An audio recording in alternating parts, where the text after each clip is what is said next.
C'est la guerre dans le rap ivoirien. Didi B ayant marre des insultes de Imra a clarifié certains trucs, il ne veut plus se faire marcher dessus par un gamin. D'après lui, il est temps de remettre les pendules à l'heure et de remettre Imra à sa place. Il fait la distaque. En fait, tu ressens quelqu'un qui n'a plus oreille, quelqu'un qui veut plus se laisser marcher là-dessus, qui veut plus attendre que lui là vienne faire distaque et puis lui va s'asseoir, va se jouer les gens, les artistes qu'on regarde un peu de loin, un peu matures. Moi, j'ai senti quelqu'un qui veut plus que, tu vois, donc qui veut plus donner l'heure à quelqu'un qui est dévoué, qui est révolté. À la guerre comme à la guerre. À la guerre comme à la guerre. Mimi, Oui, mon président. qu'est-ce que tu ressens chez Didi B quand tu écoutes ce son?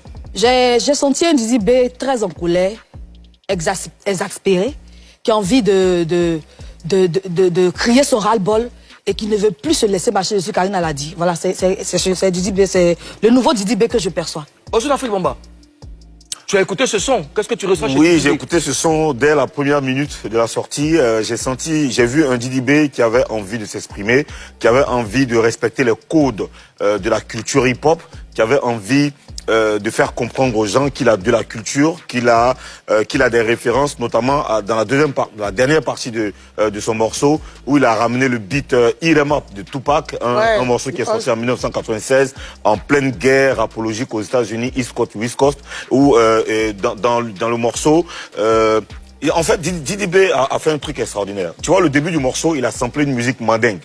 Ok, il a fait des mélodies mandingues. À la fin, il a samplé une musique. Il a ramené une musique américaine, c'est-à-dire Irem Up de Tupac Amaru Shakur. Alors, Irem Up lui-même qui est un sample d'un artiste américain, tu vois, qui s'appelle Dennis.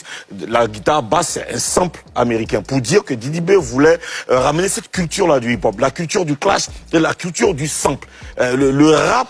Le clash fait partie de l'ADN du rap. Donc Didi B nous a fait des dédicaces à ses mentors tels que Yves Zobo Junior, Nash, Garba 50 à la fin du morceau, pour dire qu'il a beaucoup de respect pour les anciens et il a beaucoup de respect pour la culture hip-hop. Donc moi j'ai écouté ce morceau, je me suis pas attardé sur le fond, je me suis attardé sur l'opportunité.